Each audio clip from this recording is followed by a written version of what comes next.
মিঠিজোড়া ধারাবাহিকে আমরা দেখেছিলাম বাড়িতে নিয়ে এসছে অনির্বাণের দেহ, পরিবারের সদস্যরা এসছে রায়ের কাছে। অনির্বাণের মা এসে যথেচ্ছ কথা শোনাচ্ছে, ওই মেয়েটা আমার ছেলেটাকে খেলো। আগে যে ছেলেটার সাথে বিয়ের কথা ছিল, বোনের ঘাড়ে চাপিয়েছিল, ওই ছেলেটা বেঁচে গেল।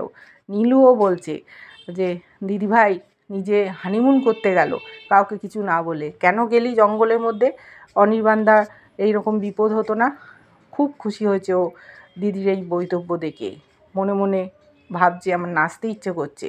ঠিক হয়েছে, ওর এই বাড়িতে আর হয়তো জায়গা হবে না। শাশুড়ি মা যা রেগে গেছে। বিক্রম খুব রাগ করছে নীলুর ওপর, বলছে দাঁড়া তোর ব্যবস্থা আমি করব।